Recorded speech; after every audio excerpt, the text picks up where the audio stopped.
fraterno saludo a todos. Este es El Estallido, el programa oficial de la Revolución de Octubre, como usted bien sabe, em, como lo saben los estallidistas de siempre, como se viene enterando usted que viene recién sintonizando esta columna a la izquierda del dial, puede enterarse siempre con un poco de tiempo de distancia, el suficiente para tomar decisiones, escuchándose bien El Estallido, el programa dedicado al análisis y a la clarividencia política y también a desentrañar grandes las situaciones aquellas que le quedan grandes a los demás analistas o que por temas de connivencia no son capaces de abordarla. Usted sabe que la puede escuchar acá en El Estallido, siempre junto a usted desde el año 2009, siempre aquí en la primera línea de fuego. Vamos a pasar a materia rápidamente porque hemos recibido y nos hacemos cargo de las sugerencias, las críticas, los saludos y todas los queques varios que han enviado, pero también por sobre todo hay que hacerse cargo de las críticas, y una de las críticas es que el programa anterior fue extremadamente largo. Sí, se alargó bastante, los dos programas anteriores no así se alargaron, así que le pido que busquen los dos programas anteriores, aquellos que consideraron que el programa anterior fue extremadamente largo. Y yo diría que es de esos programas conmemorativos, esos que ocurren una vez cada cierto tiempo y ameritaba hacerlo con toda esa largueza para poder entender el problema en el cual estamos situados en este minuto, puesto que en el estallido no solamente estamos analizando, nosotros no somos el búho de Minerva que se posa al atardecer, sino que al anochecer, sino que somos el programa que intentamos hacer carne aquella fatídica frase de que la filosofía no solo debe explicar al mundo, sino que tiene que intentar transformarlo. Y desde esa perspectiva nuestro análisis, si quizás no sea la palabra más adecuada, pero es una de aquellos términos que se ha institucionalizado, nuestro análisis no está destinado a hacerse en los cafés, no es una conversación de café, sino que es una conversación de trinchera y por lo tanto es útil encontrar salida a esta situación y sobre todo la situación que nos encontramos. Voy a hacer un pequeño, nada más que una sinopsis de los capítulos anteriores de esta temporada primaveral 2019. El primer capítulo, un estallido que duró casi una hora y media, explicando lo que estaba ocurriendo y como siempre fuimos el primer medio en decir que lo que estábamos viviendo era un golpe de Estado. Y además logramos delinearlo. En el programa siguiente explicamos, fue un programa de emergencia, bastante breve, creo que de unos 40 minutos, en donde logramos explicar la situación de choque en que nos encontrábamos y de que estábamos siendo chocados y asolados por el terror y que existían probabilidades de ser exterminados por aquellos grupos que en este minuto están tratando de tomarse el poder o tomar aquellos órganos de poder que en este minuto no son suyos, como la calle, como la opinión pública, como otros tantos. Fue un programa nacido al fragor de la trinchera y por lo tanto tiene una emocionalidad distinta o impropia a lo que han sido la continuidad de los estallidos, que siempre, como sea, se han hecho con cierta tranquilidad y templanza pese a las situaciones duras que hemos vivido. Y el tercer programa, que duró aproximadamente 3 horas, incluyendo una desaparición en vivo del controlador de la radio CAN, ese programa de 3 horas que se titula ¿Qué hacer? Que también se encuentra disponible en Twitter usted puede encontrar información, pero está en el SoundCloud de Mario Gitano. Está también disponible en el canal de YouTube de Héctor Moraga. A ambos le extiendo mi fraternal saludo y mi agradecimiento, así como a toda la gente de la Radio UCAN que transmitió mi programa la vez pasada, y especialmente a mi controlador Joaquín Bustamante, que murió en combate, pero luego renació. Esa sería la palabra, ¿cierto? Tuvo que asesinar a un oso y otras tantas cosas ese día, a lo Leonardo DiCaprio, el renacido Joaquín Bustamante.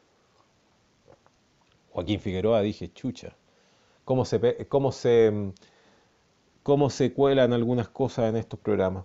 Queridos amigos, queridos contertulios, estallidistas, ustedes siempre muy, muy agudos, entendiendo bien el proceso.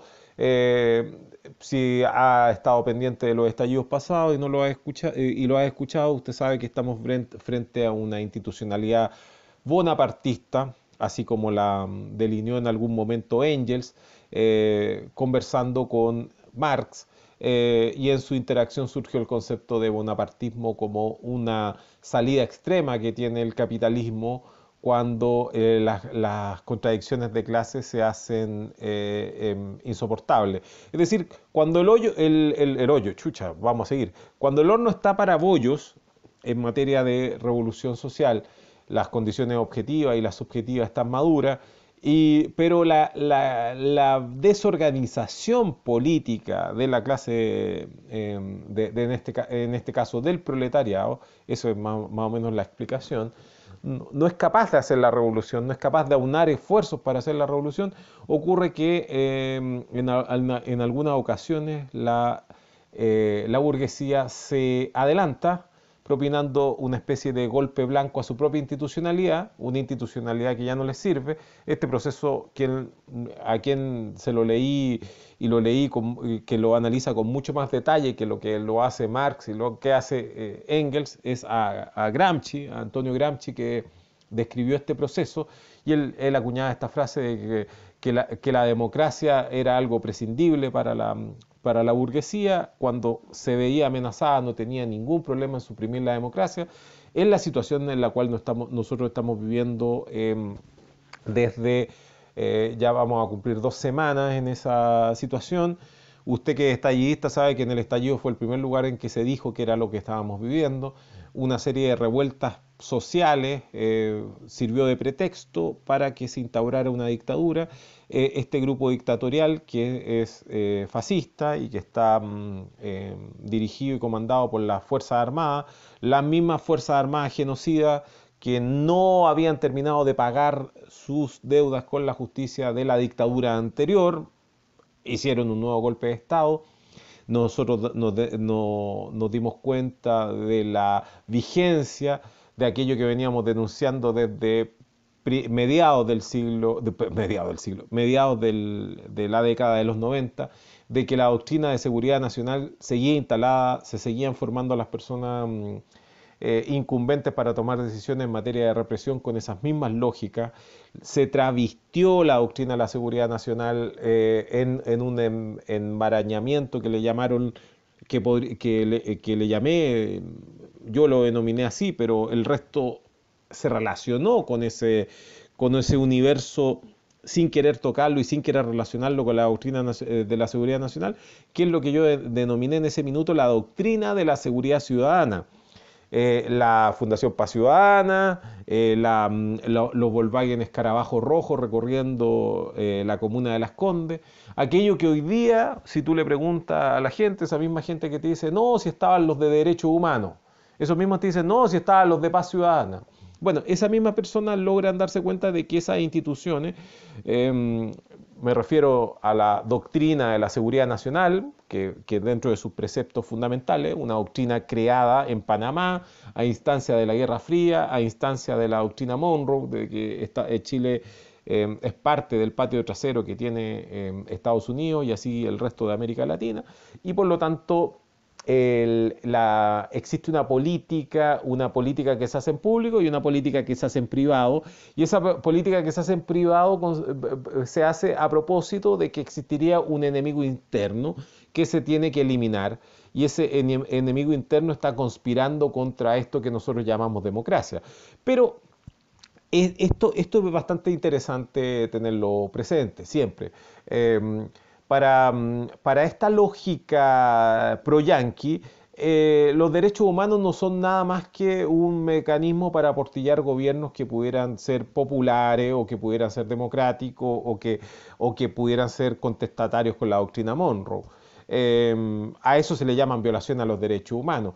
Cuando los milicos salen a matar personas como lo han hecho en Chile, reciben una indulgencia de parte de la comunidad internacional, especialmente latinoamericana, porque todo esto viene desde Washington, en que se le llaman excesos, se le llama de una manera, se ocupa toda suerte de eufemismo, pero nosotros sabemos de qué se trata esta situación y sabemos que si es que les fracasa esta vía pública de violación a los derechos humanos de manera abierta, en guerra abierta, van a pasar a la guerra sucia, como se ha hecho en nuestros pueblos, como tenemos suficientes evidencias, como ocurrió acá en Chile, el Plan Cóndor, como ocurrió en Paraguay, como ocurrió en Brasil, Argentina, Uruguay y Chile durante los 70 y los 80. Entonces, lo que sigue en pie es la doctrina de seguridad nacional, que en un momento se travestió de doctrina de la seguridad ciudadana. Eso fue muy fácil, no costó nada transformarlo, darle una segunda vuelta y transformarlo como en una anti-insurgencia millennial de última generación, actualizada con los últimos paquetes descargados de Windows. Y con eso lo que tenemos es una neo doctrina de la seguridad nacional en que están todos aunados, hablando a coro, y eso es lo que yo he denominado y que lo hemos visto por televisión en estos días como Operación Trololó. El nombre a lo mejor no es el más correcto, quizá usted podrá colocarle otro nombre, pero por mientras, de modo para fines propedéuticos y expositivos, le llamaremos Operación Trololó. En la Operación Trololó, si usted se da cuenta, estaría desde Fran García Huidobro hasta Matías del Río, desde Pancho Saavedra hasta Polo Ramírez, todos diciendo exactamente lo mismo, pero en distintos niveles. Un elemento fundamental de la Operación Trololó es que es parte de la lógica y la perseverancia de la tortura y de la doctrina de la seguridad nacional, es que nosotros, así como lo decía el Marqués de Beccarí hace ya 3 siglos, primero nuestra alma se encallezca, se le formen callos. Entonces nos provoque un efecto de insensibilización respecto a las muertes y a los desaparecimientos y a la violación a los derechos humanos. Entonces el mismo público que podría haber estado airado y ofuscado porque mataron a Catrillanca o porque mataron a, a, a esta ecologista ya en Trafún, cerca de Liquiñe, se me olvidó el nombre, nuevamente estoy transmitiendo con poca memoria RAM, pero usted sabe a qué me refiero, Macarena Valdés. Así como mataron a Macarena Valdés o mataron a Catrillanca y eso nos provocó reacciones airadas, ahora resulta que nos pueden matar una cantidad ilimitada de líderes sociales, de luchadores que están ahí dando la cara en la calle, los pueden intentar desaparecer, tenemos evidencia de desaparición forzada de personas y también de hallazgo de cuerpos que intentaron ser desaparecidos. Todo esto con la anuencia no del Instituto Nacional de Derechos Humanos, pero sí del presidente del Instituto Nacional de Derechos Humanos, que es un órgano estatal, pero un órgano autónomo, por lo tanto no dependiente del gobierno, pero hoy día tenemos a un tipo como Mico, no estoy diciendo que sea un mono, Mico es con 2C, que es el presidente, que es un presidente connivente con la administración de Piñera, un demócrata cristiano, pero que de la ala derecha de la democracia cristiana y en completa sintonía con Piñera y con el horror que han desatado. Bueno, dentro de la Operación Trololó está esa insensibilización que en este minuto ni siquiera podemos cuantificar las víctimas, no existe una institución respetable a la cual nosotros podamos referirnos para saber cuántas víctimas tenemos exactamente. No, destruyeron el Instituto Nacional de Derechos Humanos antes de que comenzara la Operación Trololó. En medio de la Operación Trololó han intentado destruir la institucionalidad del Instituto Médico Legal, que es la que legó el doctor Bustos, que cuando estuvo ahí en su notable gestión a cargo del Servicio Nacional Médico Legal. bueno, significa no solamente regresiones, sino que significa una vuelta a lo peor de la dictadura de Pinochet. Ayer yo escuchaba un disco perdón, de Chuenquinilo y me dejaba, me dio pavor darme cuenta de lo actual que era Chuenquinilo. Y eso no tiene que ver con que nosotros hayamos hecho las cosas mal, simplemente nos situaron en otro momento histórico. Estamos viviendo mucho más atrás de lo que creíamos estar. Estamos dando la lucha callejera, pero al mismo tiempo estamos conscientes de lo que están tratando de hacer y sabemos hacia dónde están dispuestos a llegar. Entonces, todavía no llegamos al asesinato selectivo de dirigentes sociales y al asesinato selectivo de comunicadores, como que podríamos quedar varios expuestos, pero en este minuto se está matando al azar y en la calle con efecto de intimidarnos a todos nosotros, con el efecto de que los que estamos vivos estemos sufriendo como tortura el hecho de que se esté matando a las personas a nuestro alrededor. Bueno, en esta operación Trololó, en materia comunicacional se envuelve como en una faceta televisiva que yo la denominaría, y disculpe usted auditor que está escuchando esto de afuera, me refiero a desde afuera de Chile y quizás no puede entender los matices, pero estaríamos dentro de un contexto de teletonización de la realidad. Cuando usted enciende la televisión va a quedar mucho más claro de que estamos frente a un régimen bonapartista. Ya. Apunte por favor y deje al margen lo que dije de mí con el INDH y también deje al margen esto que voy a decir ahora respecto a la teletonización. Hay una frase que han reiterado una vez que se permitió que salieran las bestias a matar gente y una vez y eso se intentó silenciar. Cuando ya no había cómo silenciarlo, se comenzó con la operación Trololó en la televisión y se empezó a teletonizar la transmisión televisiva. Y en medio de esa teletonización, inmediatamente se instaló como frase, como mantra, el nuevo pacto social. Así que esas son las dos cosas que quiero que usted anote al margen. Instituto Nacional de Derechos Humanos, Sergio Mico, y teletonización, eh, nuevo pacto social. ¿Ya? Vamos a quedar con esas dos cosas al margen y terminamos al tiro con la teletonización. No nos olvidemos que el 2011 nos derrotaron, en la gran revuelta y revolución cultural del 2011, nos derrotaron justo antes de llegar a la primavera y nos derrotaron gracias al fallecimiento de Felipe Camiroaga. Recordemos que eso le costó la vida también al hermano de Macarena Cubillo e hijo del ministro de Relaciones Exteriores de Pinochet, el señor Cubillo. Entonces, yo no quiero adherirme a ninguna tesis conspirativa respecto a ese atentado. No creo que se haya matado a Camiroaga al costo de matar a Cubillo. No, la verdad es que no lo creo.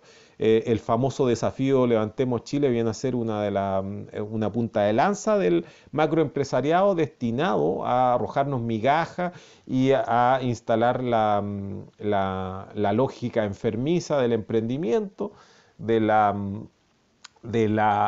eso como salida a la pobreza y la miseria y al mismo tiempo con el objetivo explícito de taparnos la vista frente a la captura de de todo el capital, tanto nacional, me refiero nacionalizado, como el que ya está privatizado en este país por un pequeño grupo de personas que tienen capturada toda la economía. Entonces qué mejor que decir que aquí todos pueden ser emprendedores, como si cualquiera pudiera llegar a ser Andrónico Luxic o pudiera llegar a ser Julio Ponce Lerú. Esa, esa teletonización en que machacaron, en que esta sobreemocionalidad y al mismo tiempo esta conversación grupal, pero muy compuesta, muy ordenada, en que uno escucha confesiones de lado y lado, comenzó en el Canal 13 imagínense que sucedió de que por mientras comienza en el Canal 13, con llanto de uno de los principales perjudicados en esta pasada, que es Mario Kreuzberger, porque piensen ustedes, no solamente porque le quemaron un Johnson anoche, sino porque va a tener que suspender la Teletón. Y él vive de esa weá. O su poder político está relacionado con eso.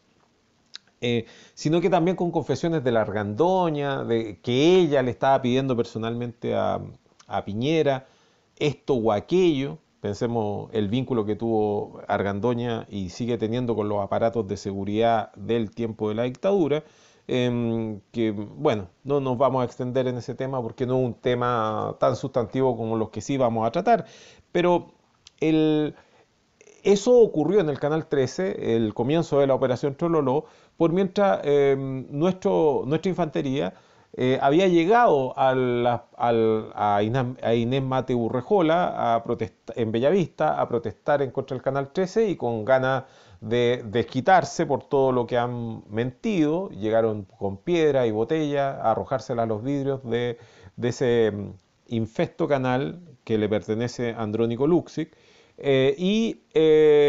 Tuvieron que llegar los milicos a defender el Canal 13. Figúrese usted, el Canal 13, por mientras teletoniza la pantalla, los milicos son los que le dan la cobertura. Esta vez la cobertura no entendía como algo como la cobertura en términos comunicativos, sino que la cobertura en términos militares.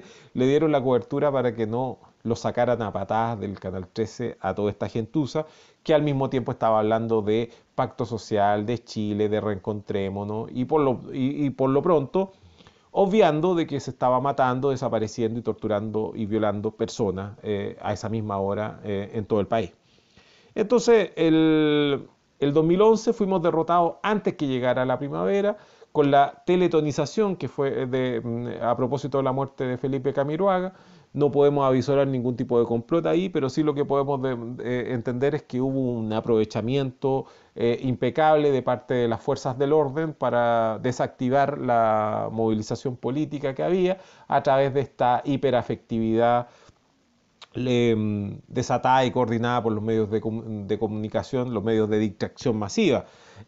Pero hoy día, en los tiempos que van corriendo, lo que me agrada es que figuras heráldicas del camiroaguismo, por ejemplo, Pancho Saavedra, han quedado tan enmierdados con esta situación. Enmierdados me refiero a esta situación como un palo gallinero, que en este minuto han tenido que estar ahí dando la cara y al mismo tiempo son el mismo rostro que nosotros vimos en los 80.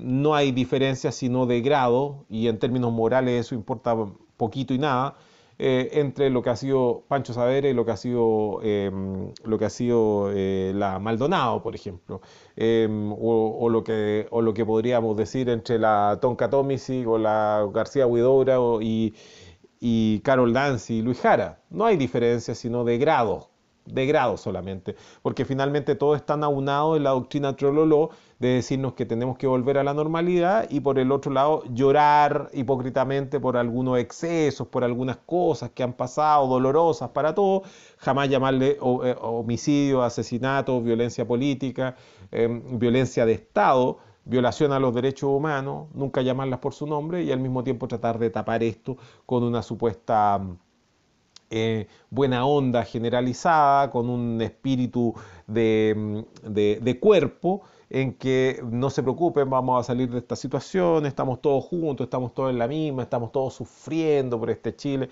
Bueno, esa operación Trololó ya se había ejecutado, como les dije, en el 2011, lograron desactivar el movimiento social, y hoy día, aunque mataran en un búho a todos esos progres,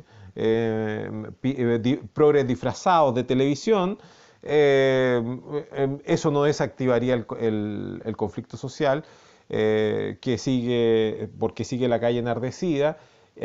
Por otro lado, la burguesía está parapetada detrás de los milicos, está utilizando al Congreso Nacional como simplemente una pantalla, también lo hace con el gobierno, y arrojó a la prensa, a los mocitos de la prensa, a esta operación Trololó, a ver si concitaban el mayor apoyo o la mayor confusión posible dentro de la gente que en este minuto está viendo tele, que debe ser muy poca, el resto está movilizado. Así que es bueno también tener en cuenta estas pequeñeces de la batalla cultural que está en marcha y que son propias de la de estos claroscuros, como decía también Gramsci, que cuando lo muerto se niega a morir y lo vivo aún no se impone, surgen en estos claroscuros donde surgen los monstruos, y estamos viviendo en un tiempo de monstruos. Hablando de monstruos, y otro medio que fue ajusticiado porque le llegaron hartas piedras, literalmente, al menos en Santiago. Un saludo a los hermanos Moschati, adhiero a las exclamaciones de molestia de David Amago, escribiendo casi día por medio en contra de la radio Bio Bio, y como, digamos, dándole un doblez más a su molestia con la radio Bio Bio, yo agregaría que la radio Bio Bio es como la radio de los Pacos, pero con peor música. Y este rollo lo tiré en Twitter, y ya aparecieron algunos que le dieron cuerpo a esta manera de entender la radio Bio Bio y le pusieron la radio Bernales, siempre a la derecha del dial. Entonces, un saludo para la radio Bernales y para todos los que están en este minuto en la operación Trololó.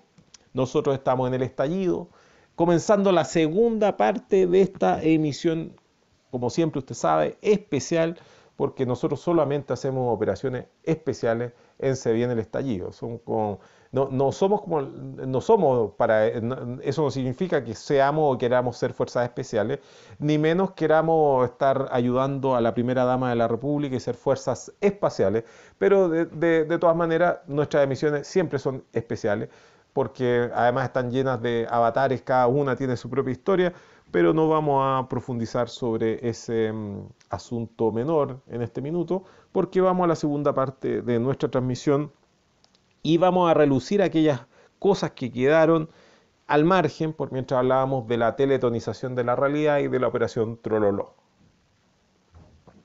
Me refiero a Sergio Mico, el Instituto Nacional de Derechos Humanos, me refiero a esto del pacto, del nuevo pacto social. Ya, ok. Les voy a hablar en esta segunda parte de un supervillano. Un supervillano de cómic. Usted sabe que el estallidismo no es principalmente amigo de los cómics, menos de las películas de cómic. Siempre no he mezquinado ofensa en contra de todas esas personas que se ponen los calzoncillos arriba de las panties. Además que a mí me parece algo extremadamente falso, porque no se puede colocar una zunga arriba de unas panties. Cuando uno camina empieza a comerse la panty, como dicen. Bueno, con eso quizás estoy diciendo de que ya lo he probado. Pero fuera de ese detalle que podríamos llamar logístico y de posible estrés escrotal o testicular producto de utilizar las panty medias como prenda interior en vez que como prenda exterior, y con todo este homoerotismo que en realidad no me molesta, pero lo que me molesta es que se lo haga con chanfle, este homoerotismo con chanfle, y al mismo tiempo este infantilismo propio del mundo de los cómics. No podemos de todas formas obviar de que es parte de nuestro capital cultural y podemos hablar en esos términos y así comprendernos. Pero es más fácil hablar de estos asuntos porque también cuando niños sufrimos, si es que ya cuando viejos dijimos que no íbamos a ver este tipo de huevadas, al menos cuando chicos sí tuvimos que ser socializados con esta lógica del cómic. Y la figura esencial del cómic no es solamente el superhéroe, sino que también lo es su némesis, que viene a ser el supervillano. No hay superhéroe sin supervillano. Son tesis y antítesis, y por lo tanto, y una cosa explica la otra. Como hablamos de esta lógica maniquea de la doctrina de la seguridad nacional, travestida en doctrina de seguridad ciudadana y travestida ahora en su nueva faceta de la Operación Trololó, tiene que haber un enemigo interno, alguien malo, que antes era el marxista, el charanguista, luego era el flaite, y ahora pareciera ser el barricarrero, el vandalista, ese enemigo interno. Pero yo voy a hablar no del némesis eh, de la patronal y de la milicada, ni tampoco el que nos está hablando en términos maniqueos, la Operación Trololó. Yo voy a hablar de un supervillano que no está relacionado con este relato imberbe y maniqueo de los cómics, sino que es lisa y llanamente un personaje real, pero que cuenta con todos los elementos propios para hablar de un supervillano de cómic. Y son estas cosas terroríficas que ocurren en Chile. Me refiero al señor Nicolás Ibáñez. Nicolás Ibáñez, que se hizo famoso golpeando a su señora, el antiguo dueño del Líder, que hizo el negocio de su vida al venderle esto a, a Walmart. Recordemos, bueno, un saludo para ti, Lucy, y tus famosos aviones, a ver si apagan este incendio. Para ti, Lucy, tú, hija del Dina, el de la Dina, sí.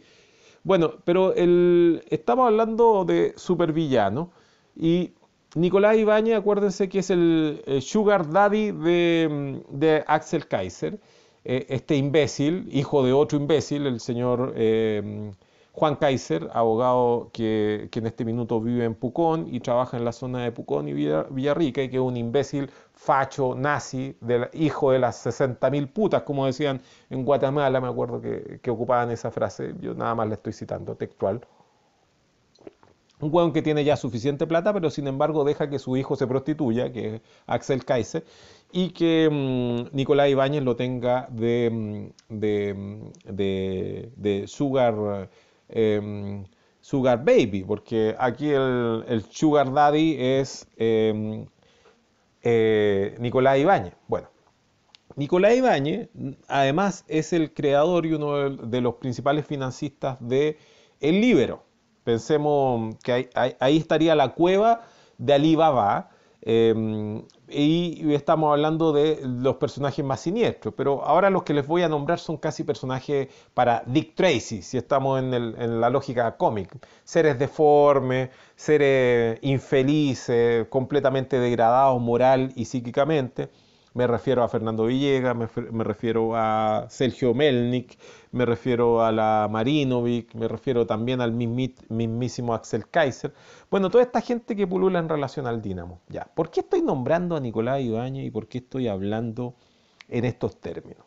Estoy hablando de estos términos porque estoy ocupando esta pequeña tribuna para acusar al supervillano de turno, que es el señor Nicolás Ibáñez, y él está involucrado en esta situación más de lo que usted o yo podríamos haber creído y querido en el comienzo de esta situación. A ver, pasemos a explicar lo hecho. Usted se va a dedicar a contrastar el resto de la información. Ya.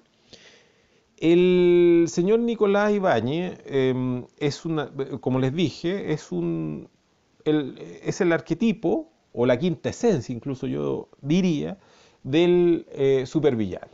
Es un tipo que está completamente resentido porque ha fracasado en todas las facetas de su vida, salvo en ganar dinero. Es un tipo que fue criado en un internado sin el cariño de los padres. Estamos hablando, bueno, lea la biografía de él y se va a encontrar con la biografía del ex Luthor. Y, y tiene un profundo resentimiento por no haber sido tomado en cuenta. No ha podido tener ningún ascendente con Piñera, ha tenido una pugna desde que Piñera está gobernando, tanto en el primer gobierno como en el segundo. Bueno, como todo supervillano necesita hacer las cosas de manera pública, porque los supervillanos no les sirve simplemente realizar acciones destructivas, sino que además tienen que ser situaciones completamente ambiciosas, desmesuradas y además tienen que ser espectaculares, porque si no, no son supervillanos. Nicolás Ibáñez nos avisó de que iba a hacer esto. Lo hizo en una entrevista a La Tercera 3 semanas antes de que, es decir, hace 5 semanas atrás, un mes o 5 semanas atrás más o menos hizo una entrevista, que nada más y nada menos, la periodista que lo entrevistó fue Consuelo Saavedra. Consuelo Saavedra, que todos sabemos, es la señora de Velasco, y Velasco, como está contratado en la London School of Economics, él aprovechó de hacer esta gauchada, obviamente remunerada y sobre remunerada, de entrevistar a Nicolás Ibáñez a pito de qué. La entrevista es simplemente para hablar de la nueva vida de Nicolás Ibáñez en Londres y por qué se fue de Chile.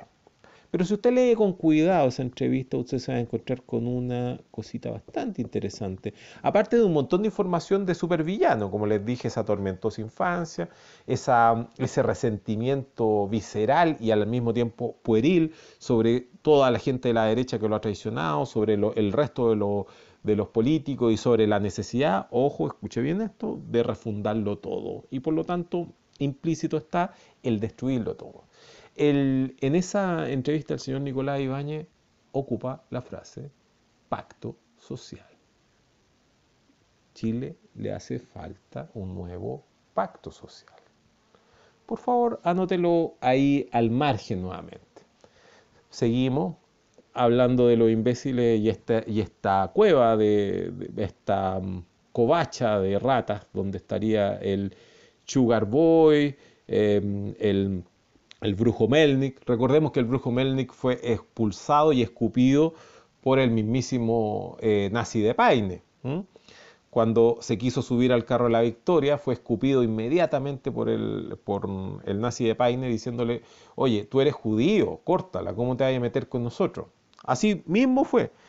Entonces, esta gentuza, Marinovich, Melnik, Villegas, Kaiser y por supuesto Ibáñez, a cargo del libro, emprendieron una campaña hace unos meses atrás que fue exitosa para ellos.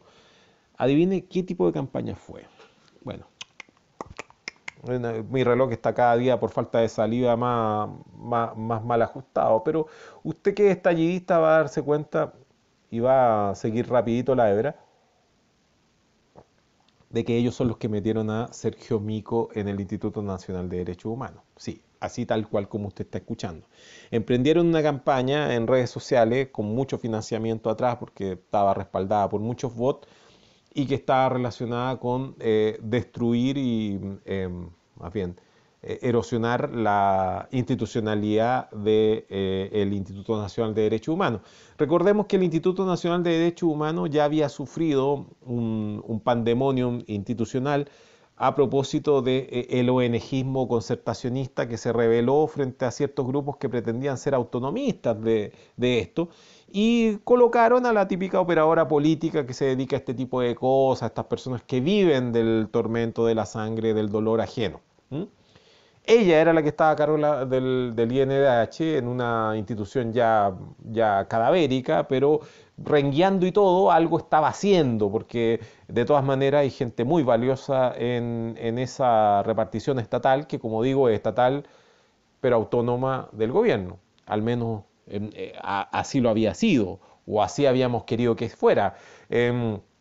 Esta, esta rebelión que hubo en el INDH tuvo bastante de concertacionismo y de bacheletismo. Son esas típicas venganzas bacheletistas, porque si hay alguien vengativo en nuestra política chilena, y eso lo van a documentar los libros de historia, es la actual comisionada de Derechos Humanos, una mujer cegada por la venganza y que cada vez que tiene que cobrar alguna minucia lo hace. Y que le tocó sufrir bastantes raspaduras de pintura por mientras estuvo en el gobierno, incluso le tocaron a gente que ella blindó, como a Javierita Blanco, a su mismo hijo, a su nuera. Aún así tiene su gente, la Javiera Parada, Denis Malebrán, que ahí siempre tienen algún lugarcito cálido, algo que decir, alguna sonrisita que dejar, alguna cagada que tramar. Pero bueno, esa institución que ya estaba bastante eh, a mal traer, que además partía de una institucionalidad bastante frágil, porque el Instituto Nacional de Derechos Humanos se hizo como una institución frágil, como un perro sin dientes, como el típico CERNAC, lo que hemos hablado también en el estallido tantas veces del cernaqueo. Una institución, como la denominé en Twitter, con mucha brutalidad, pero al mismo tiempo no me arrepiento de haberlo dicho, como una institución parasitaria del fascismo. Así fue conformado el INDH con el típico, ocupando la frase de los mismos fachos, este típico cuoteo, el cuoteo destinado a que simplemente las instituciones no puedan realizar sus cometidos.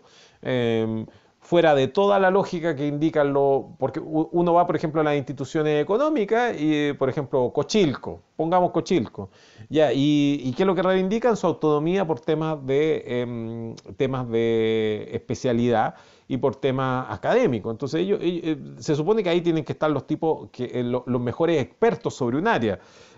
No ocurre así en el Instituto Nacional de Derechos Humanos, sino que simplemente un circo de variedades de distintas, como le gusta decir a algunos posmos, de distintas sensibilidades. Ya. Entonces, esa operación, esa institucionalidad que ya venía rengueando, fue finalmente abatida cuando el grupo de Ibáñez y el Líbero sacó de ahí, hizo un golpe en el Instituto Nacional de Derechos Humanos, y eso redundó en que se pusiera un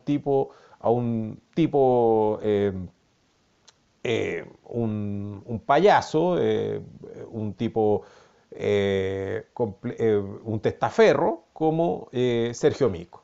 Y yo voy a nombrar acá, porque a mí me gusta ser muy justo, el papá de Gabriel Boric, el señor Boric Scarpa, demócrata cristiano, todos lo hemos conocido porque tuvo un lío con unos bienes inmuebles allá en Punta Arenas y toda la cosa, se lo sacó por el lado de que puta, que están dañando a mi hijo, que cómo son tan, en el fondo puta, que son maricones, ¿para qué? Si no es tanta plata. Bueno, el señor Boris Escarpa, que es connotado tuitero y que anda ahí metiéndose por lo general en discusiones en que nadie lo llama, pero estos típicos justicieros de Twitter que abundan y que les gusta y que les gusta hablar de manera golpeada y al mismo tiempo contundente, y ustedes, con mucha exhortación al pueblo. Al señor Boris Escarpa, mire, pasó algo primero con su hijo antes que hablar del padre. Eh, el sábado, a ver, ya estoy perdiendo la... Esto fue el sábado pasado, sí, el sábado pasado. Es decir, ya llevábamos 8 días, estábamos cumpliendo el octavo día de este golpe bonapartista y de esta institucionalidad bonapartista, unos cuantos días de la Operación Trololo, y en medio de esta masacre, en donde todavía no podemos cuantificar los muertos, en donde ha agredido indistintamente a médicos, se ha agredido a abogados, en donde la mayoría de los jueces está sin cumplir sus labores constitucionales, todo bajo la excusa de una situación excepcional constitucional que nunca ha estado clara, si es que tiene fundamentos constitucionales o simplemente nos instalaron de facto una nueva institucionalidad, por mientras nosotros estamos tratando y haciendo esfuerzos ingentes para que hagamos una nueva constitución, como si tuviéramos otra constitución, y los hueones que acaban de quebrar esta propia constitución no van a ser los mismos actores políticos que luego van a quebrar la otra. ¿Cachai? Es decir, hagamos una nueva constitución más progresista para que los otros hueones la pasen a llevar más veces y cuando más veces quieran, cuantas veces quieran. Miren, bueno, en medio de esto quedé helado, petrificado, yo haciendo los cálculos básicos que haría cualquier persona que se ha dedicado al estudio de la violencia. Ya. ¿Cuántas personas morían en promedio en las jornadas de protesta popular cuando los milicos iban a la calle? En Chile, cuando teníamos 3/4 de las partes de la población que tenemos ahora, no menos, teníamos el 60% de la población que tenemos hoy día en Chile. En esa época, ¿cuántas personas morían en promedio diarias? 30 personas diarias. Ya. ¿Cuántos días llevábamos de movilizaciones? Saque usted sus propias cuentas. Con toque de queda, con esa cantidad de gente movilizada, ¿cuántos muertos hay? Con policías y militares disparando a matar todos los días. Yo, yo en ese minuto estaba pensando en unos 200, 220 muertos, por lo menos, por parte baja, sin contar racia o situaciones específicas en donde pudo haber enfrentamiento, incluso fuego cruzado, no lo sabemos. Hasta el momento nadie ha realizado esa tarea de contar esas víctimas. ¿Saben cuánto cifraba los muertos en ese mismo minuto el Instituto Nacional de Derechos Humanos? En 5. ¿Y sabe cuánto eran las cifras oficiales que ocupaba el gobierno de Chadwick en ese minuto para cifrar la cantidad de víctimas? 18. Ya. Ese día sábado, a mediodía, viendo el Canal 13 y en estos pequeños haces de luz entre las nubes de estos días nublados que se abren, en medio de la operación Chololó, aparece Gabriel Boric en vivo y en directo. Ofuscado en la Cámara de Diputados, a ver, ¿cómo podríamos decirlo? Ofuscadillo, ofuscadito, ya. A ver, ¿cuál era la noticia a esa misma hora? Ya. La noticia que todos teníamos, que no había que ser un experto, no había que ser un experto de inteligencia de la seguridad rusa, para un saludo a todos los imbéciles que andan viendo ese tipo de fantasmas, pero no había que ser un agente delegado de Vladimir Putin para tener encima de que teníamos más de 200 muertos y que Chadwick acababa de renunciar, porque la noticia del día era que había cambio de gabinete. Piñera filtró en la mañana del día sábado que había cambio de gabinete. Sin embargo, Gabriel Boric, 10 minutos para las 12 del día, en vivo y en directo para Canal 13, dice lo siguiente: exigimos que se vaya Chadwick. Imagínense cómo no tener ahí un chan así como en primer plano, en SQP, un viejo chan, para que uno pudiera amenizar eso que acaba de decir, o el que ocupaban en CQC. Eso, bueno, ¿para qué me acuerdo de esa gente de mierda? Pero ponerle un cuac o ponerle un chan, ¿cómo chucha? Imagínate. Gabriel Boric, diputado de la República, un hueón que estudió Derecho en la Universidad de Chile, un hueón que se supone que está bien conectado política e intelectualmente con gente que no es tonta en este país. Y resulta que ya sabiendo de que se va Chadwick, el hueón dice, no, primero se tiene que ir el ministro Chadwick. Un hueón que ya no es ni ministro, pues, hueón, un hueón que lo acaban de destituir. Y que lo que falta es que la Contraloría tramite un par de decretos y el weón está completamente afuera. Y el weón lo primero que dice que Chadwick tiene que irse. Y ahora viene el fundamento que da Gabriel Boric. Dice, tiene que irse porque en las calles las fuerzas militares que él comanda ya han matado a 5 personas. ¿Escuchó bien? ¿Escuchó bien o se lo digo de nuevo? Según Gabriel Boric, 5 personas. Según cualquier observador imparcial, podría cifrar los muertos en más de 200. El gobierno dice 18 y Boric dice 5. Es decir, Boric está hablando de menos muertos de lo que está hablando el gobierno. Ya, en esa fecha, ¿quién era el único aparte de Boric que decía que habían 5 muertos en este país? Sergio Mico, el flamante presidente del Instituto Nacional de Derechos Humanos. Y el flamante lo pongo entre comillas porque todos sabemos que fue instalado ahí por Marinovic, por Melnik, en una operación que digitó y financió Nicolás Ibáñez, ¿ya? Desde Londres. Y desde Londres, donde le dio la entrevista a Consuelo Saavedra. Por eso hoy día tiré una talla muy mala, pero una talla cifrada. A lo mejor usted la puede desentrañar cuando dije que si Cornelio Saavedra fuera mujer se llamaría Consuelo Saavedra. Pero tenía que ver con eso. Quizás es una tontera, pero es parte de la poesía que se puede hacer en estos momentos de dolor. Como les dije, vivimos en tiempos tan oscuros que tú escuchas a Chuenquinilo y te sube el ánimo. En fin, tenemos a Gabriel Boric hablando de 5 muertos a mediodía del día sábado. Y ya pasado la medianoche me empieza a responder el papá de Boric de un Twitter que escribí justamente a mediodía de ese mismo día sábado en que yo dije en ese tweet que la situación era insostenible y que Sergio Mico tenía que renunciar. Que, a ver, usted me podría decir que es el típico tuit de mierda, así como si lo hubiese escrito el cabeza de el cabeza de retrato. ¿Cómo se llama este weón tonto que habla en Twitter y que me tiene bloqueado? Un weón que tiene un retrato de Balmaceda en su Twitter y que opina sobre todos los asuntos, pero a la hora de los que hubo, puta, hay, hay un, hay un Lamborghini Countach que es menos amarillo que este huevo, ¿cachai? Hay un par de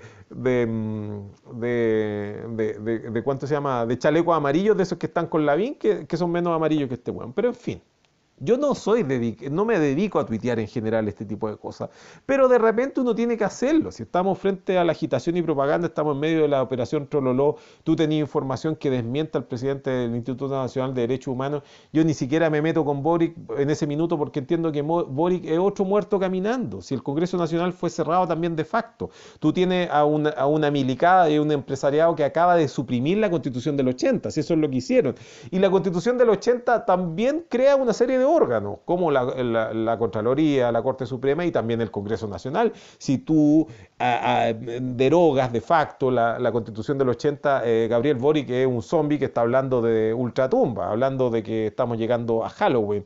Eh, entonces, ¿cómo Gabriel Boric habla de 5 muertos? Bueno, resulta que a medianoche me empieza a escribir el papá de Gabriel Boric a decirme de que yo tengo un problema de resentimiento y de odio con el INDH. Imagínense. Imagínense el léxico, dirían.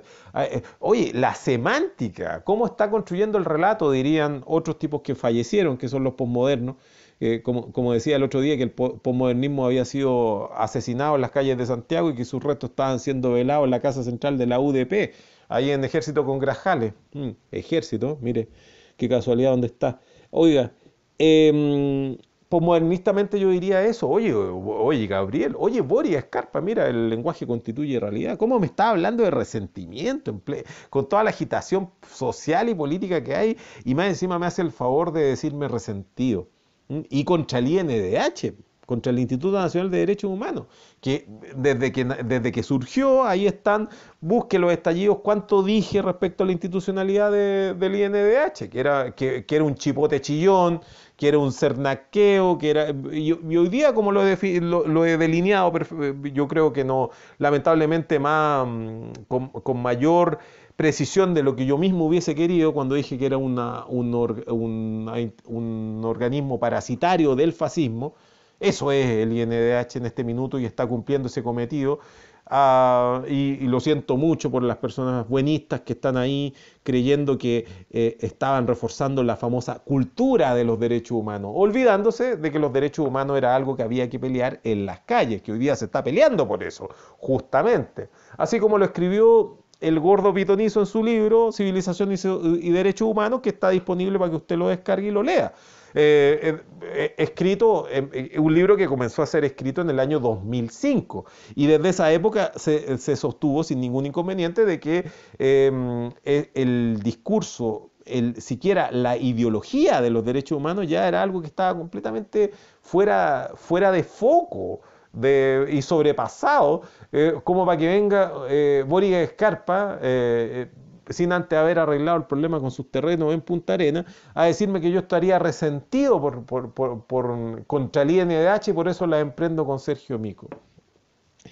Y yo le respondo a Boric Escarpa, oiga, yo no estoy hablando del INDH, yo estoy hablando del presidente del INDH, del señor Sergio, perdón, eso parece que apliqué el control parental en la grabación. Voy a explicar tal cual lo dije.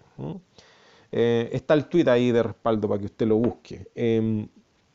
Cuando me responde lo del resentimiento, Boris Escarpa metió en la conversación a Mico, le puso ese Mico, no sé, arroba ese Mico, y me lo mete ahí al medio.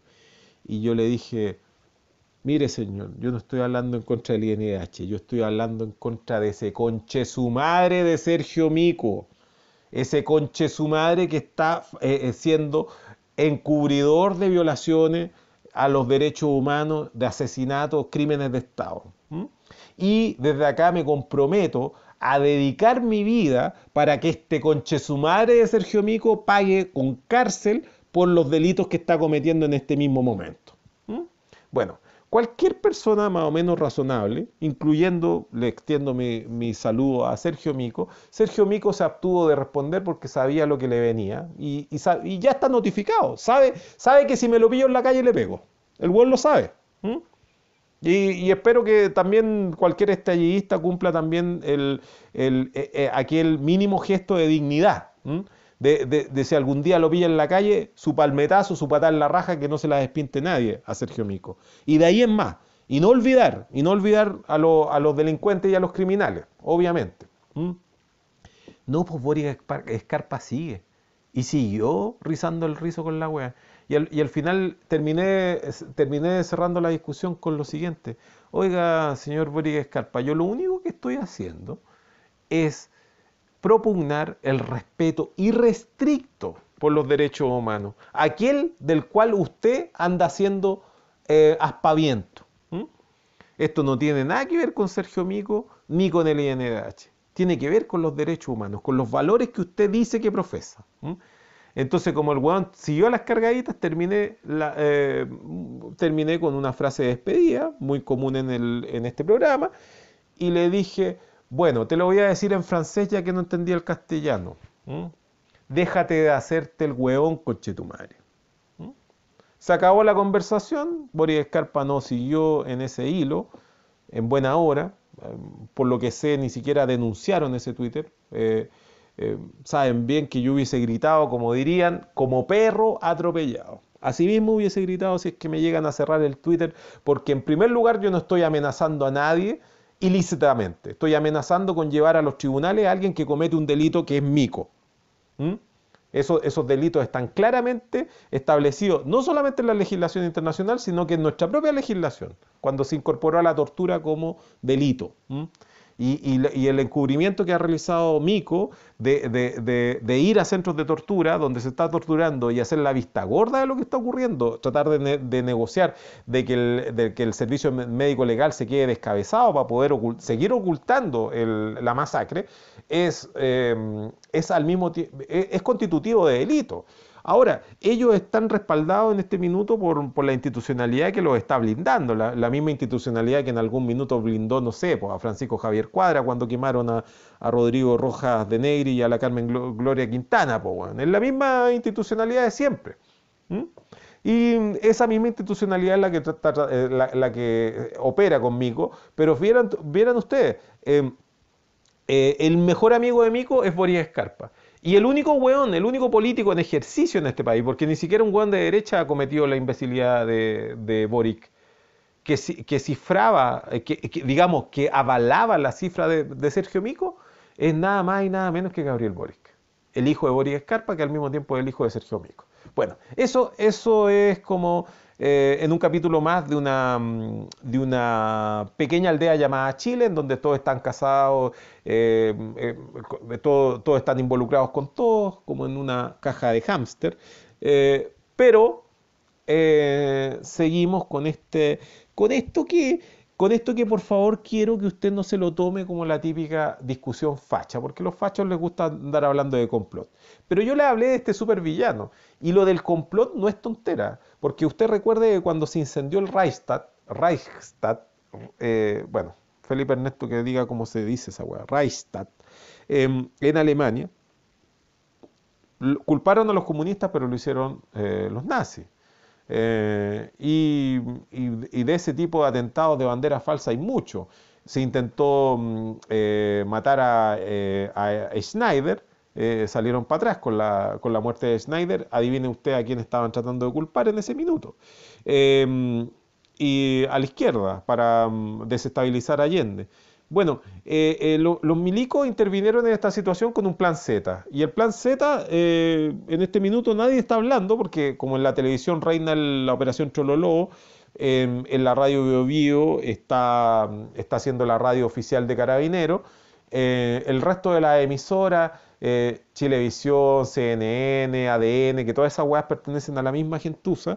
Todo eso están entre el país de España y el otro weón del Turner, el magnate australiano dedicado a la prensa sensacionalista. Entonces a ellos les gusta vender el conflicto, pero al mismo tiempo no se quieren tomar el agua que sanguinolenta y pestilente, que es la que proviene de esas matanzas. A ellos les gusta ver esta weá desde afuera y como espectáculo. Ahí usted tiene a personajes señeros como Matamala, como Julio César Rodríguez, como la Mónica Rincón, y gente que en este último tiempo es tan sensible con los problemas sociales.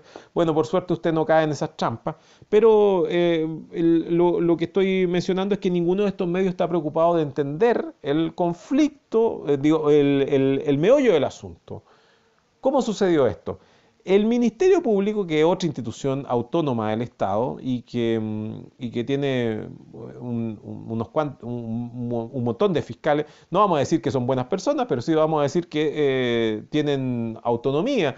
No porque Abbott sea el peorcito, en este país han tratado de controlar siempre al Ministerio Público poniendo al peor fiscal nacional posible. Primero pusieron a Piedrabuena, que era el maletinero de los ministros de la Corte Suprema. Luego colocaron al que era maletinero de Piedrabuena y lo tuvieron de fiscal nacional, y luego colocaron a otro tipo aún más abyecto, que es Abbott, y el actual presidente del ministerio, el director del Ministerio Público, el fiscal nacional, Jorge Abbott.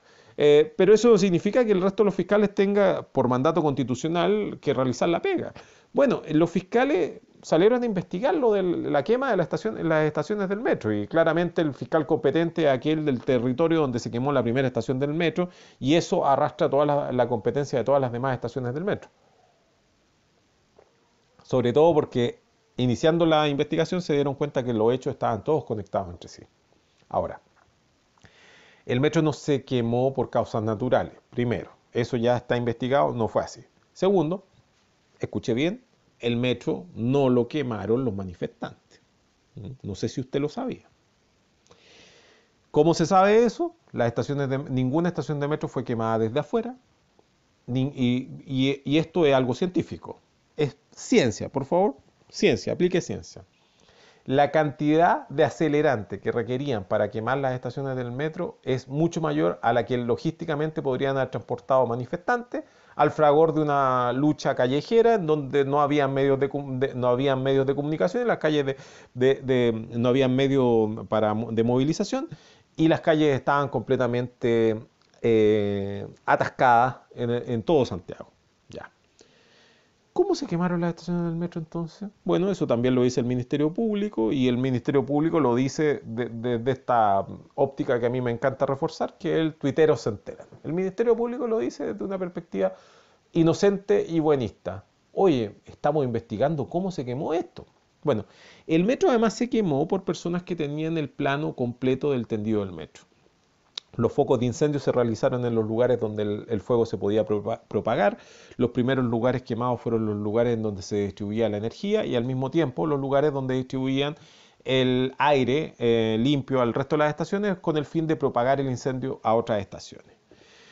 Dicho en sencillo, se trata de un atentado ejecutado por muchas personas que actuaron organizadamente y que actuaron dentro de las estaciones del metro con información privilegiada, y que contaron con ingentes recursos, probablemente bombas incendiarias, estamos hablando controladas electrónicamente, y que tienen algún tipo de combustible especial, acelerantes especiales, porque si lo hicieron artesanalmente tendrían que haber tapado los túneles del metro con neumáticos o cosas por el estilo para poder iniciar esos incendios que iniciaron. Incendios con poco oxígeno. Es muy probable que se haya tenido que recurrir a ciertas bombas incendiarias explosivas con materiales sintéticos. Figúrese esto hecho por... a ver, ¿solamente usted ha tenido problemas de organizar algo con sus compañeros en estos días? ¿Mm? Se hace a veces difícil organizar una olla común con los compañeros, a veces con los propios vecinos, cuesta coincidir en cosas básicas porque te empiezan a sacar pelambres, te empiezan a sacar cosas de otros momentos, completamente inoficiosas. Toda la, toda la tendalá, ocupando esa palabra, que dejó y hoy día es resaca del movimiento feminista en donde todos están enojados por todo, donde todos creen que es lícito meterse en el colchón ajeno, ¿m? Por ejemplo. Oiga, ¿se ha dado cuenta lo difícil que organizarnos, siendo que para en este minuto las posibilidades son organizarse o ser exterminado? ¿Mm? ¿Usted cree que un grupo de izquierda tiene esa capacidad logística y de organización? Bueno, yo voy a decirlo con todas sus letras. Lo voy a descartar de plano. Eso es simplemente una, es simplemente algo que solamente se podría poner en la boca de un facho, de estos fachos que se manden información por WhatsApp. Obviamente que la izquierda no tiene nada que ver con esto. Entonces la pregunta del millón se reconduce a quién pudo haber realizado este atentado. Y, con los fines, cuando hablamos de los fines, nos cuesta mucho menos. Incluso lo podemos ver al revés. Veamos en los fines que ha cumplido la burguesía, que en este minuto es consolidar su golpe blanco, ni tan blanco, tener un bonapartismo instalado, la milicada, el macroempresariado, todo en sincronía, operación Trololó en la prensa. Entonces, digámoslo con todas sus letras, ¿quién era el interesado en realizar en desatar este caos? Claramente la burguesía. Pero ¿es la burguesía completa? ¿Fue la SOFOFA la que se puso de acuerdo? Claro que no, porque aquí el único que podría hacer ganancias de esta situación es un capitalista que haya sacado sus platitas de acá, no tenga ningún vínculo comercial con la gente de acá, tenga asegurada toda su cadena de pizza, Papa John's me refiero, y que esté mirando esta weá en Inglaterra, atizando el fuego de su chimenea, por mientras ve cómo suben sus capitales y se hace millonario al rico de la noche a la mañana apostando al fracaso de Chile. Me refiero a Nicolás Ibáñez. ¿Mm? Y figúrese usted que estas manos negras siguieron actuando durante 2 días en Santiago y también en algunas regiones, quemando supermercados. Y por favor, habían unas cifras que eran elocuentes. Creo que se había quemado un Santa Isabel, un Unimar y como 25 líderes. Ya, y los líderes le pertenecen a Walmart. Eh, Estamos hablando de un tipo, Nicolás Ibáñez, que era el dueño de los líderes. Estamos hablando de que los grupos que estuvieron a cargo de la quema del metro están claramente vinculados a él. Y pareciera eso una especie de venganza. Yo vi al gerente general de Walmart hablando con Connie Santamaría en una especie de infomercial que hasta ella le dio pudor después y empezó a dar todo un montón de explicaciones de más de por qué estaba siendo entrevistado el gerente general de Walmart, pero él explicaba de que había sido la empresa más golpeada de todo el país. ¿Eh? Los econos es normal que se los quemen, los líderes express, los a cuenta, porque están todos situados tras las líneas enemigas. Pero los líderes, ¿por qué se queman los líderes y no se queman los jumbos? Que le pertenecen a Horst Paulmann. ¿Cómo a las personas le van a tener pudor y van a decir, no, es que Horst Paulmann hizo sus millones en la colonia Dignidad, entonces ¿cómo le va a quemar eso si es un tipo tan respetable? Además está Yumbito, pues, bueno. No, espérense, no nos adelantemos. Ya. Tenemos este villano de cómic que da una entrevista al comienzo e instala esta famosa frase del nuevo pacto social. Y luego da una entrevista después, como dijo un muy lúcido analista y querido amigo, dijo, esto es de manual, es justamente de manual. El weón que hace la weá y por su necesidad de también pavonearse, porque está muy orgulloso de haberlo hecho, realiza 2 apariciones muy oportunas antes y después. Pero hablando de oportunidad y oportunismo, ¿cómo le dirían los analistas de TV? Que todos hablan lo mismo, salvo los que están, aquellos que están condenados a la radio. siempre le he llamado aquellos rostros radiales, por ejemplo, Mirko Macari. Usted sabe que está ahí en la radio no solamente por ser muy inteligente, sino por tener una voz privilegiada.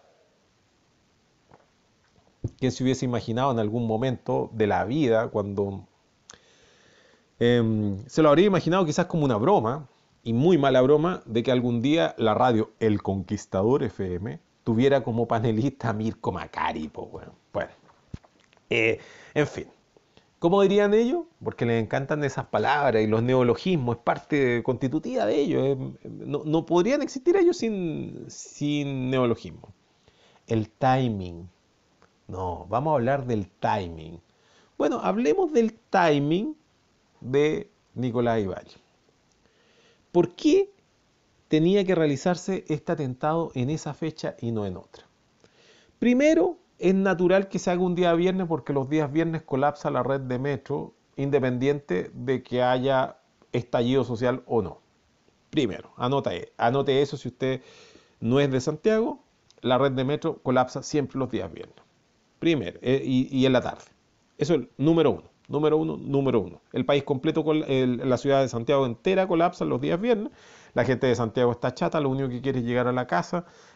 Los canales de televisión desenchufan sus cosas, se van a dormir porque ellos descansan el día sábado. El día sábado, si usted enciende la televisión, hay solamente fútbol como prensa, lo demás queda todo en automático y te meten esos maratones de Recomiendo Chile y que vamos a ver cómo cocinan el cordero acá en Quinchimalí, mira, ¡oh, señora, qué rica la empanada! Y toda esa mierda que nosotros sabemos de día sábado. Y los periodistas retoman algunos sus labores el día domingo, por eso descansan el sábado y también el viernes de la tarde. Entonces el viernes de la tarde ya no hay nadie.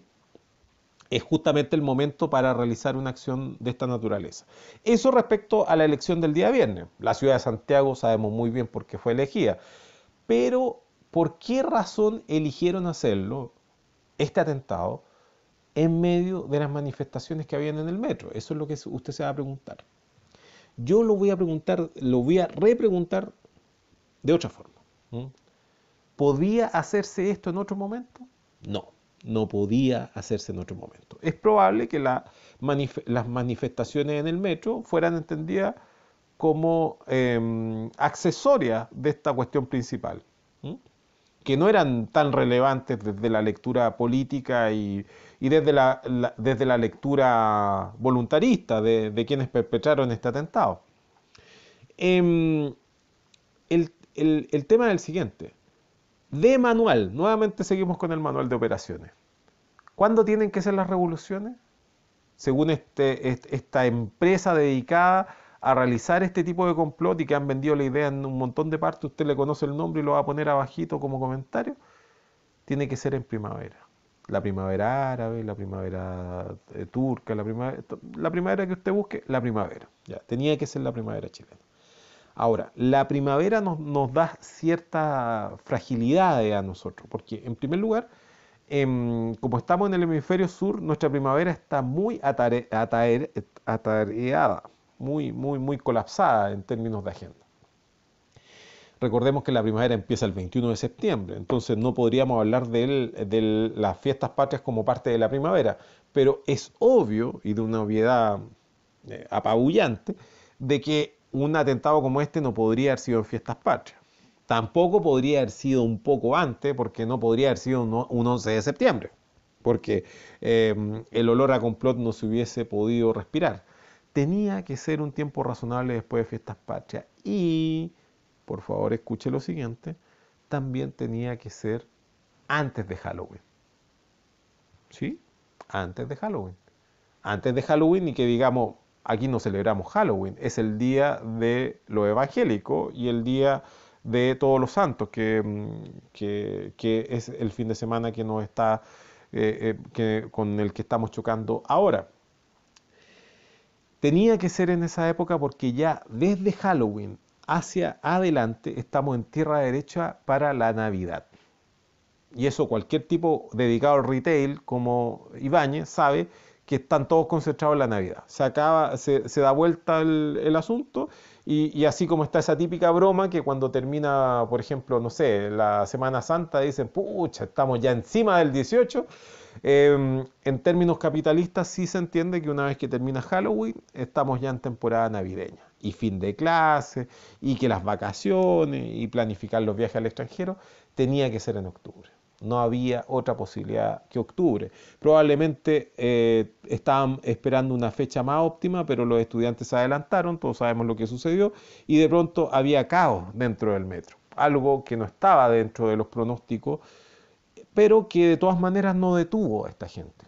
Ahora, ¿qué es lo que pretendía esta gente? Usted lo va a escuchar por primera vez en esta emisión, en este estallido, y luego lo va a corroborar porque la historia va a corroborar esto que está diciendo el gordo pitonizo. El, el objetivo era quemar el metro con las personas adentro. Así tal cual.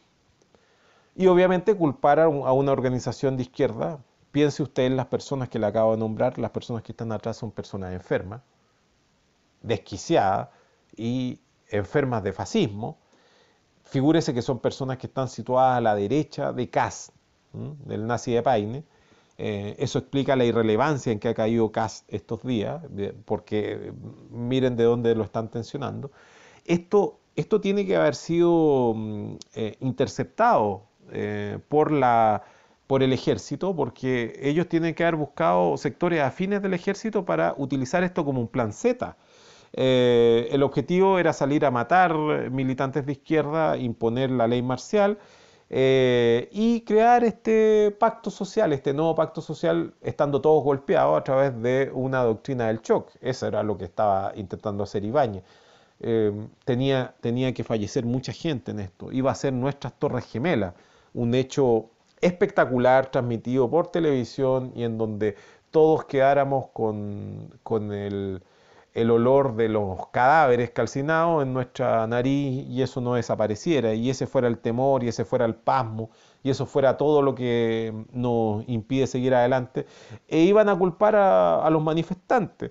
Obviamente que en esta escalada de conflicto iban a terminar como primeros culpados por esta situación, iban a terminar los muchachos del Instituto Nacional que comenzaron con las evasiones y la prensa estaba toda a caballo para pasarnos por encima y no darnos tiempo a que nosotros pensáramos y siquiera realizáramos una investigación acuciosa de esta situación. Ahora, ¿qué falló de este plan? Bueno, falló aquello que este mismo gordo les planteó en la emisión pasada, que fue más extensa de lo que debería haber sido, pero estaba llena de detalles como este que les mencioné. Lo que ocurre es que estoy especulando, pero esto es lo que cabe como pieza faltante. Lo podemos ver a través de a contraluz podemos ver esto, porque es la pieza que falta de esta maquinaria. Es obvio que la inteligencia de Carabineros fue alertada o detectó estos movimientos. Y sobre eso trató de negociar con Piñera. Y esas negociaciones fueron infructuosas. Esa es la razón por la cual ocurre aquello que está documentado, que es que Carabineros dejó a su suerte al gobierno de Piñera 3 horas y eso permitió de que quedara el caos social, el caos desatado a través de la manifestación social dentro de las estaciones del metro. Bueno, ese caos social dentro de las estaciones del metro obligó a suspender las operaciones del metro y que se evacuaran las estaciones. Eso fue lo que le salvó la vida a miles de santiaguinos que ocupan la red de metro. El atentado ya estaba diseñado y no sabemos si aquí hay buena fe, mala fe, no sabemos qué es lo que es, o simplemente se trata de grupos en pugna y que el azar, como suele ser, el azar define las derrotas, las grandes guerras, las grandes batallas son definidas por el azar y no por... Se tiene que planificar hasta lo último, pero siempre es posible que la realidad se imponga añadiendo un elemento que no estaba dentro de lo que hubiese podido ser advertido y planificado. En este caso, el atentado que se realizó en la red del metro fue,